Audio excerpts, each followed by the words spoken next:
All right, Ballin and Brawlin, we are back talking UFC 302, Poirier versus Makhachev, headed back to Newark, New Jersey, the greatest city, the greatest state on planet globes. We back with my boy Justin, going to break down the main card. It's kicking off a beautiful, beautiful month of fights here in June. Justin, talk to me about the card as a whole. How we feeling after about a kind of a terrible month for us UFC fans? Yeah, I'm excited, anytime legends in the sport make their return, it's always exciting. We got Dustin One the Diamond legend. Poirier, a true legend of the sport, a guy that's been doing this for such a long time, getting his last crack at the title. We'll get to that a little bit later, and then we got a huge bout in the middleweight division. Number one contender, Mr. Strickland, coming off that tough loss to DDP, taking on your boy Paulo Costa in The a eraser. a high stakes middleweight bout. And then some of these early fights are going to be some entertaining fights. So I'm excited, man. Excited to see the return of Islam as well, of course. Yeah. I didn't know what legends you were referring to. I see one legend on this card, maybe two. Paulo Costa, a legend in his own right, but let's get into it. The main card. So we got Randy Brown versus Zeleski dos Santos. We're not going to fuck that one up. Again, I not the no don't know too much about Dos Santos. I know Randy Brown is a longer guy. He's a rangy welterweight. He'll have about a 4 or 5 inch reach advantage. Haven't seen him fight since the Jack Della fight. I know he's coming off a couple victories, KO in his last one.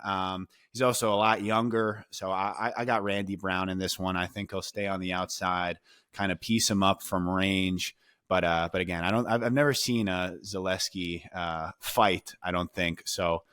Don't know too much about the cat, but I like Randy Brown. I think he's very long for that welterweight class. So I see him cruise into a decision victory here. What about yourself? Oh, you got the night starting off with a decision. All right, all right.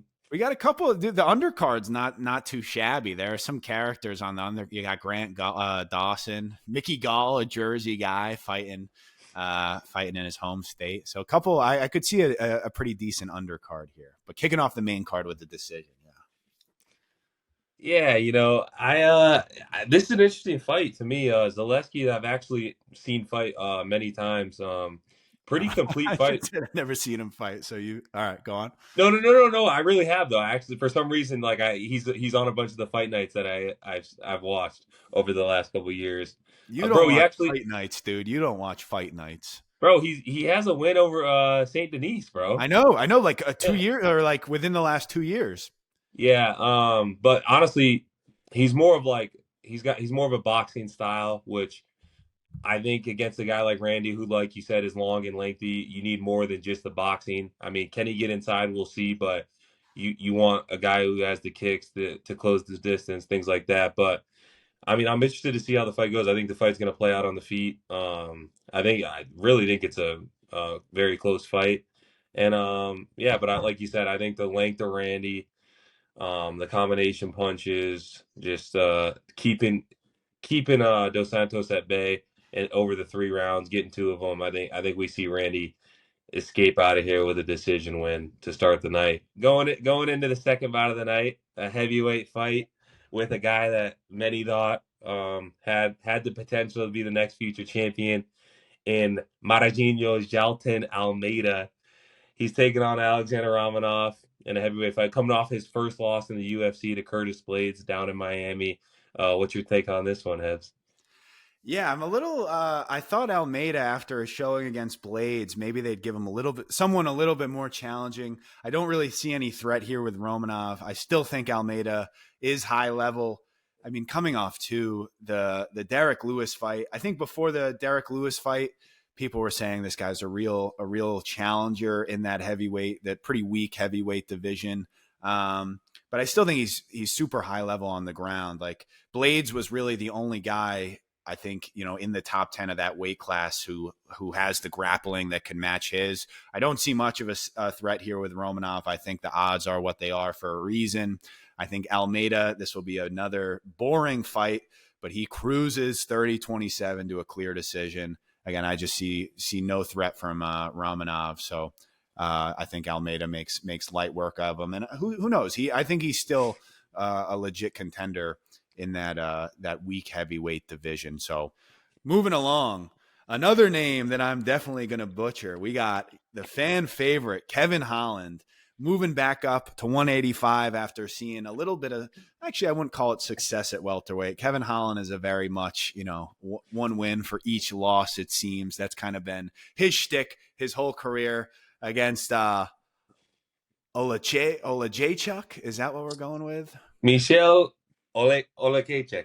All right. I'll give it to you. That was a much better pronunciation. But man, Holland's had such an interesting career ever since 2020, got on everyone's radar, fighting, I mean, literally every other weekend. Fighter of the year, 5-0 in 1 year, which is so crazy to think about.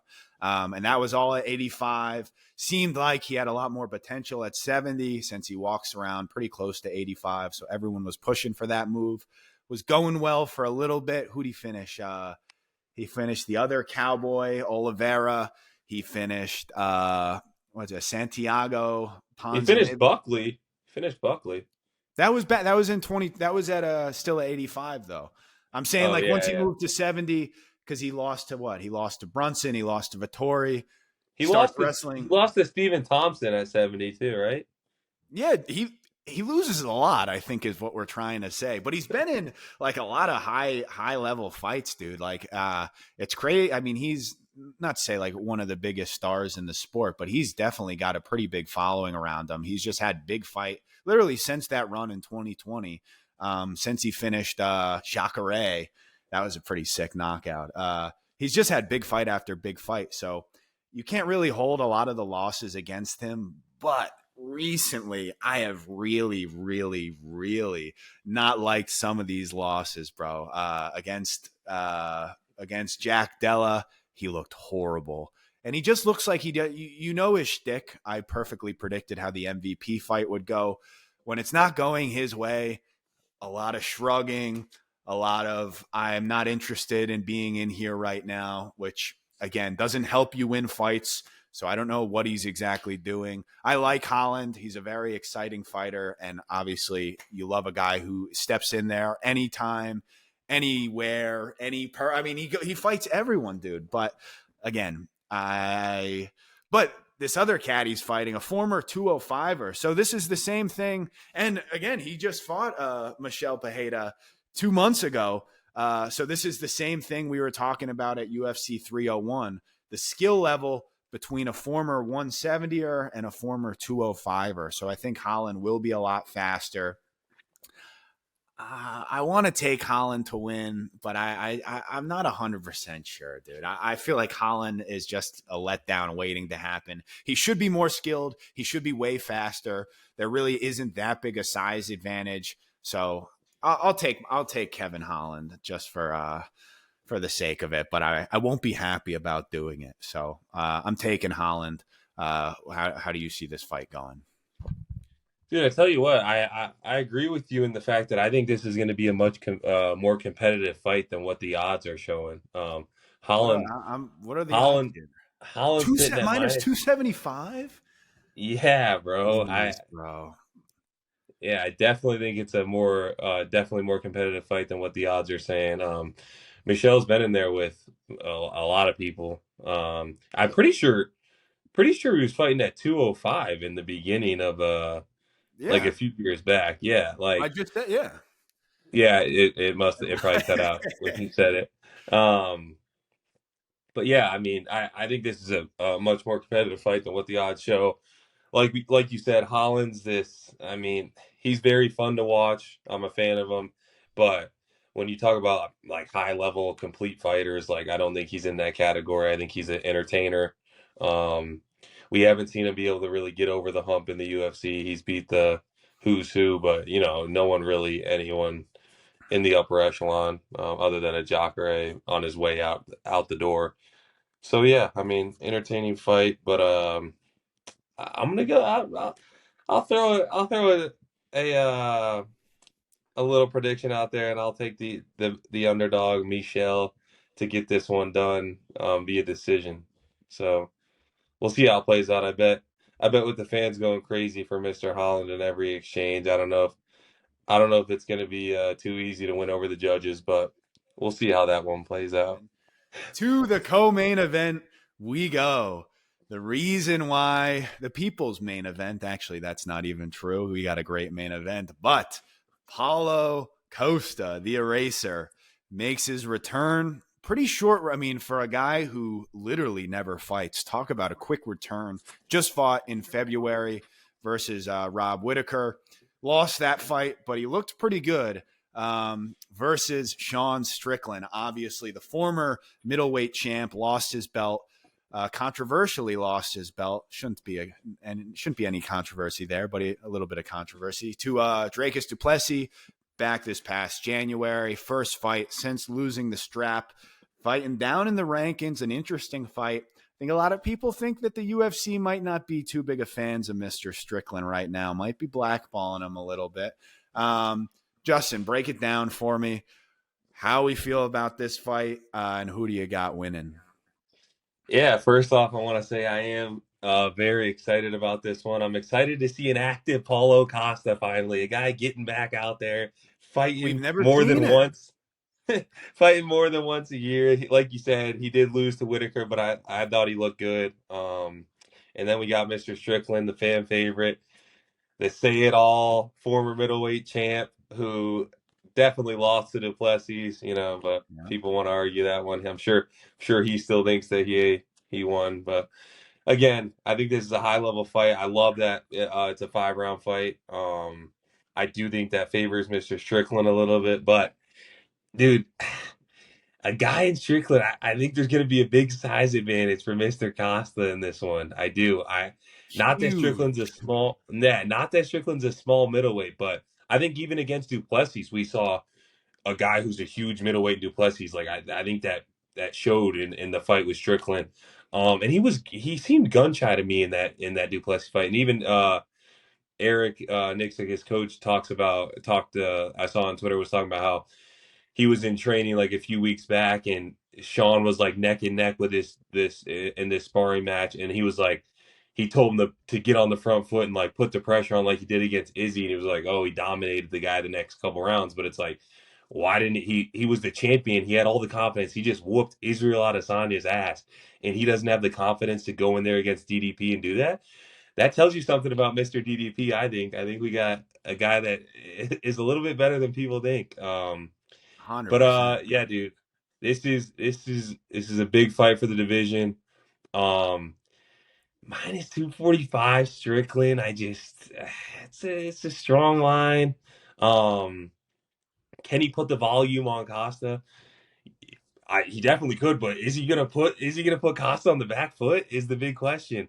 Um, I'm gonna go with no. I'm gonna go with Mr. Costa to get this one done.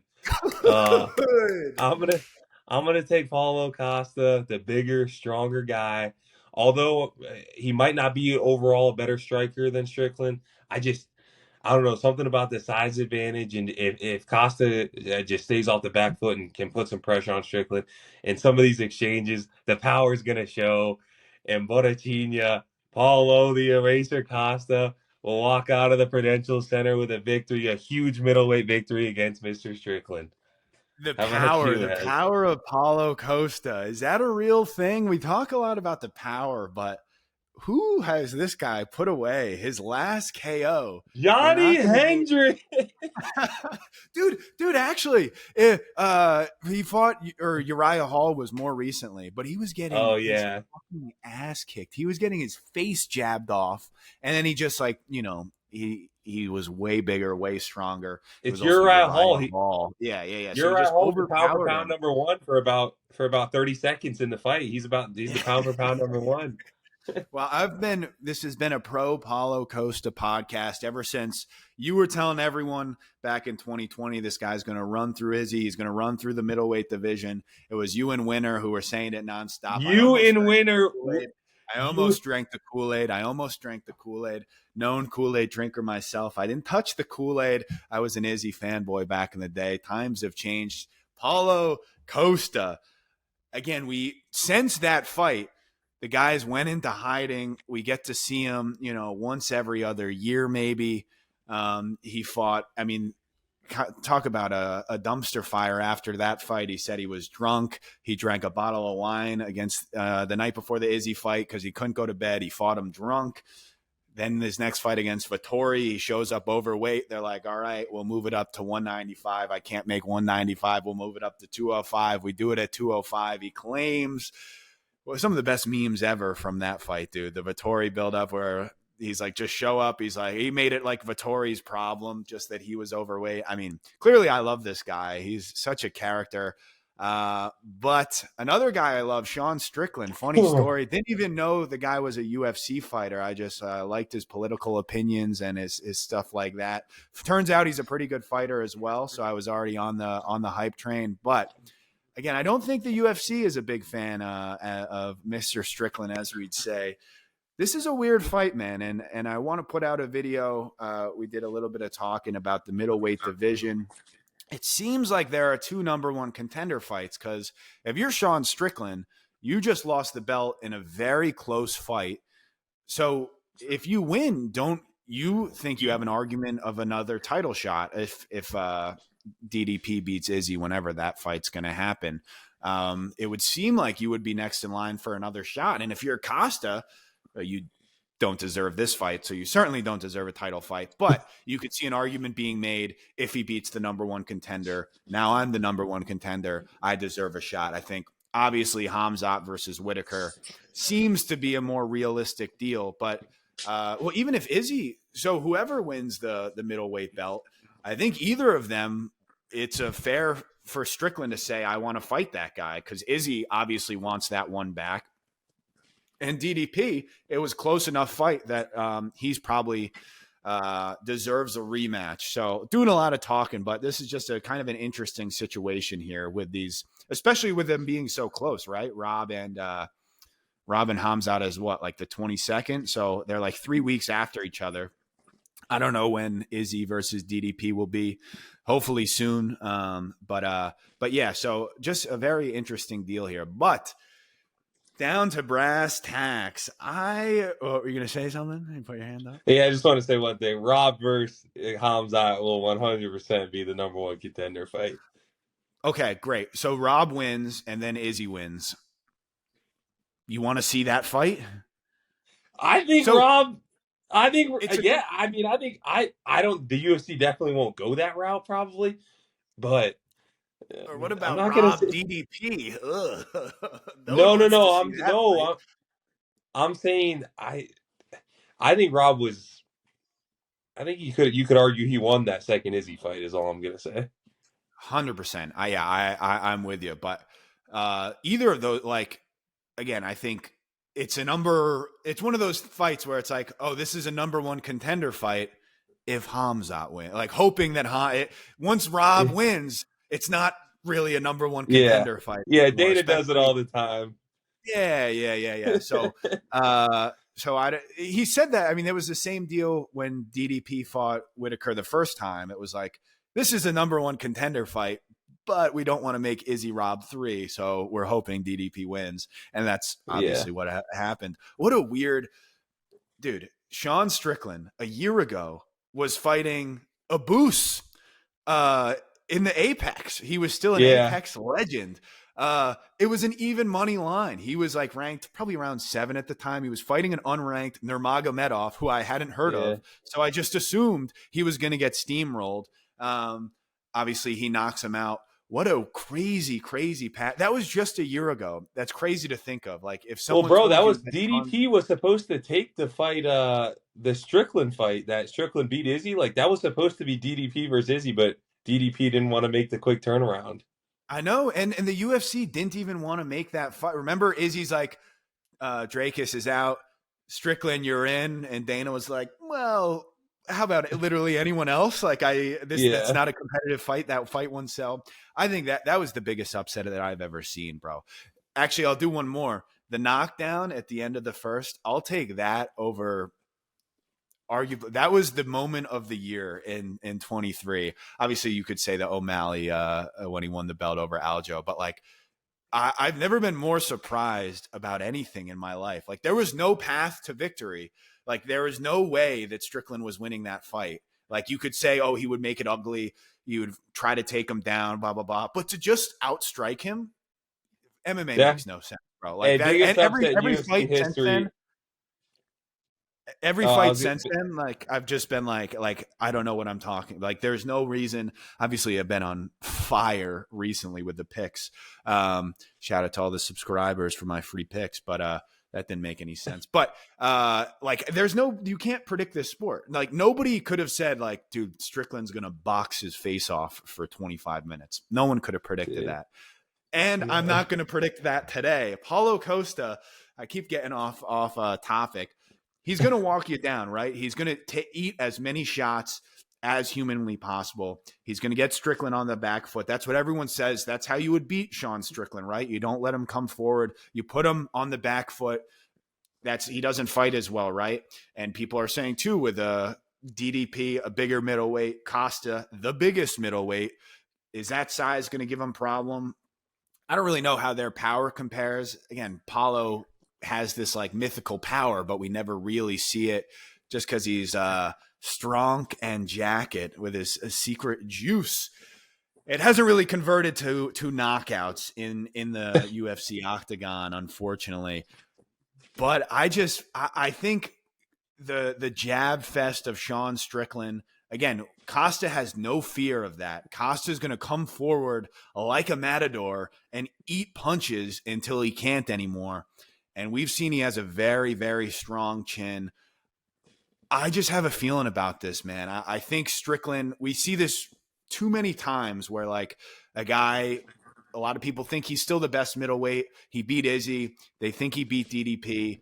I mean, he still can't believe he beat Izzy, bro. But then all of a sudden a quick fall off, another loss, and then he's kind of in no man's land. I'm predicting Paulo, the Eraser Costa, gets his first KO since Big Bad Uriah Hall. He's going to sleep Strickland. I think Strickland's going to be jabbing his face off for 2 to 3 rounds, and then I think Costa's going to catch him, make it ugly from there, finish the fight. I'll go maybe 3rd round knockout. I just think Costa, like, I don't really like Strickland's power. I don't think he could put Paulo away, at least not till, the 4th or 5th round. He doesn't have one punch knockout power.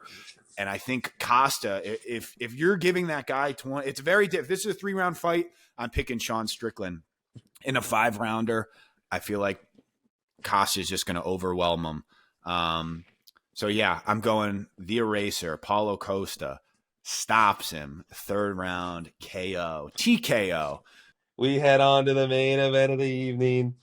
The pound for pound number 1, Islam Makhachev makes his long-awaited return back to the octagon, the king of the 155-pound division, and he is taking on the fan favorite, the guy who we went and saw. We say this every time. I don't know how many times we have to say it, but we've UFC seen him at 236. Write it down. 236, where he showed Max Holloway that Max wasn't the best boxer in the UFC, sadly. Mm-hmm. But again, a legend of the sport, a guy who's been through it all. He's had his shots at the title.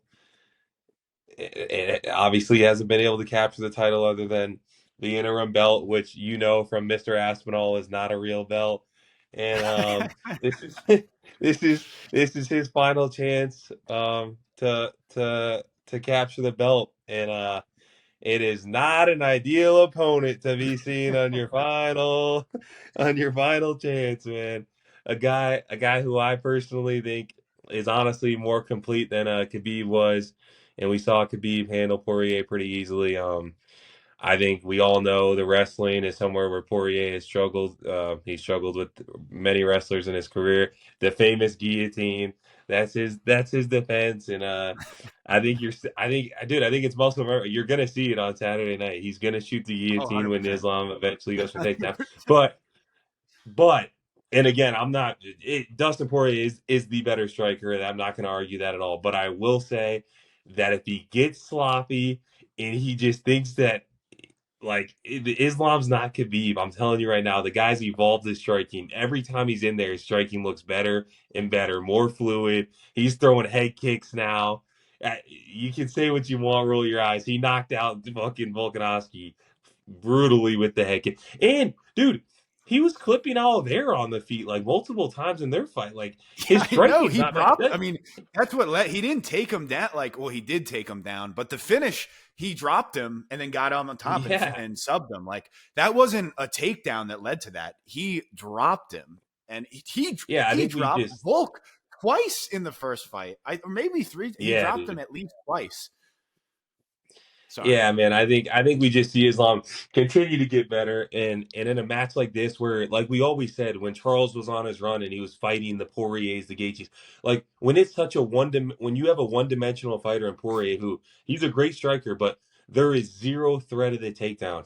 I mean, Islam is going to be able to dictate like where this fight goes. If Islam wants his fight on the ground, the fight's going to be on the ground. But I do think what makes it interesting is I think Islam's going to test the stand up a little bit with DP. I think we're going to see him. You know what I mean? Like I think we're going to see him show something here. And listen, I tip the cap to Poirier. He's one of my favorite fighters. We've seen him fight. We love every fight he's in is so entertaining.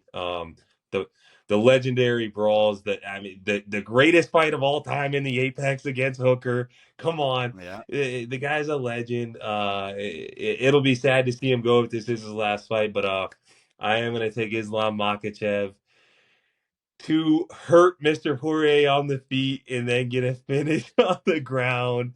Islam Makhachev via third round finish in this one. What's your take on this one, Hebs? So sub or ground and pound? He knocks him down, goes on the ground. Does he ground and pound or? No. I'm gonna go. He hurts him, and then he ends up. Poirier ends up giving the neck, and it's all she wrote. Yeah. This is about as easy as a fight to break down as you possibly can, right? You have the best grappler in the sport, one of the best of all time, a guy who is really on his way. Like you said, I think skill for skill, he's better than Khabib, and he doesn't show. I mean, Khabib retired super early, so if he hangs around and is anything like Khabib, I mean, who is to say this guy won't be like a top 3, top 5 ever when he's done, right? You mentioned the striking with Islam. So this is one of those things I feel a little bit strange about because it was a similar conversation with Khabib. You have some people who say, oh, Islam, underrated striker. Khabib, underrated striker. We'll forget about Khabib. Islam, underrated striking. And partially, it's a very like casual take because like when there's no fear of the takedown, when you know the other guy is fearing your takedown, you can be a lot looser with your hands, right? We're talking with Charles with all those fights. He comes out against the superior striker, but he knows that they're kind of a little bit cautious of a takedown. So you can just let your hands go, right? So Islam is in that same situation. In a kickboxing fight, I don't really know how good his striking is. In an MMA fight, his striking's damn good because now he's added the kicks. He has a decent jab. He's got power. Like he's clipped Volk. He clipped Charles. These were fights where you're like, okay, they have the advantage on the feet. He's, I mean, way better on the ground, but he's ended up clipping them on the feet. And then he put away Volk, right? Like talk about, oh my gosh, like I still can't get over that with a high kick. Like that is not the way everyone after the first fight, you're like, oh, Volk has no fear. Volk's going to come out more aggressive. He's not afraid of the wrestling. He should be very afraid of his shin going through your face. So, I mean, I still can't believe that, man. But that's the last time we saw him out there. So, as you mentioned, I think he'll make it a little bit fun for the fans. He's not just going to shoot immediately. Maybe he will. I don't know. He's a freaking rat crotch sniffer. But I feel like the way this fight came to be, they kind of gifted Dustin this shot, right? Dustin does not deserve this at all. But Dustin Poirier, this is a pro Dustin Poirier podcast. As we said, we saw him at UFC 236 take the title of best boxer in the UFC. I don't know how anyone could dispute that between those guys when you have 25 minutes of him boxing Max Holloway's face off. The best hands in the sport. One of the best, most credentialed fighters to never touch the belt in that like Gustafsson in that kind of territory. You look at the guy's resume, he's done it all other than win the UFC lightweight belt. So you have no problem with them giving him this fight. Again, he doesn't really deserve it, but that's the way we see things go in the UFC, right? Although he doesn't exactly deserve it on paper, you give it to these guys who the fans like because no one's going to complain about it. But again, about as cut and dry as we could possibly see. There is really not too much to break down. You have the far superior grappler versus the far superior striker. How do these fights usually go? Unfortunately, to the grappler against a guy like Islam. Everyone's pointing to the Pantoja knockout, his lone knockout in the sport. Not sure everyone will get that, but flyweight champion Pantoja knocked him out a couple of years ago. But so we have seen him bleed, right? That was the thing with Khabib, that it's like, well, we never saw him get hit. We never he's never seen his own blood. Islam got knocked out early on in his career, so he kind of got that. I feel like for a fighter, that's a good thing to I know it sounds a little strange, but I think that's good for you. It helps you when you're in a war, when you're in a tough fight with Volkanovski, when you've gone out before. I think that probably just like helps your confidence that you're like, I know I could go toe to toe with this guy. So we saw that something we never saw in Khabib's career. I'm rambling because I don't want to make a prediction. The Diamond, the guy teases retirement every fight for the last 5 years, dude. So I mean, I love a Dustin Poirier, Ariel Helwani interview. There's just like a bingo card. He says about 8 different lines. I'm gonna put my hands on this guy, Ariel. Like we're gonna go. Like I'm like, all right. Like I'm gonna hurt this guy. Yeah, that's better. He's like, and he always finishes it with Ariel. Like he's like, I'm gonna hurt this guy, Ariel. Like he's talking shit, but we're gonna get in there, man to man. And he's like, this could be my last time. That was a fucking terrible Dustin Poirier impression. I apologize, but will this be the last time? I don't know. Such a difficult fight, but like I said, man, Islam on his way to potential GOAT status. He's pound for pound #1 for a reason. I know he hasn't fought since October. I want to see him go on a little bit of a run now, and then I'd like to see him eventually move up to 170. I think him versus Leon is a sick fight. And both of them don't like fighting anyone in their division, right? So I feel like that could be a fight we see down the line. I don't think there's much at 55 other than Arman or a little, the Mystic Mac returning soon. That could be a future fight for him. But I just don't see any path to victory for Dustin. You're saying the casual take is right. Like, oh, well, unless he catches him. It's like, yeah, you don't think Islam knows that, right? Like he's not going to charge forward like an idiot. I do agree that he'll play around on the feet, give the fans a little bit of entertainment. But unfortunately, I see his inevitable demise happening pretty early. I don't think there's shine bright like a diamond. Shine bright like a diamond. Dustin Poirier goes out with the belt. 2nd round knockout. You thought I would pick against Poirier. You thought wrong, ladies and gentlemen. The Diamond. Of course he's going to finish the story. What an amazing story, Ariel. He's going to go out with the strap. He sparks him out just like Pantoja did years before. I got to go with the man from Louisiana. I got to pick my guy, Poirier. Is he going to win? Absolutely not. But I would be ashamed if I didn't back Dustin Poirier in my home state of New Jersey. Dustin Poirier by 2nd round knockout. He gets a little too cute on the feet, Islam does, and Poirier has the best hands in the UFC. As I'm saying this, I'm thinking of Benoit Saint Denis taking him down like 2 months ago, and I'm already regretting my pick. But I got to go with Dusty, man. The working man's UFC fighter, Sean Strickland. I respect everything the pick. Strickland wants to be. I just wanted to sing that song, dude. I hope. But yeah, that's a wrap. Any closing remarks? We got a great card. Kick off an unbelievable month of fights, man. I Great cannot card. be more jacked up for this summer with the UFC, man. I'm excited. We got. I agree, dude. My Yeah, my buddy was just texting me this morning. He's like, dude, the month of June in the UFC is like banging, bro. It's like there's some big fights coming up, bro. I'm excited, yeah. man.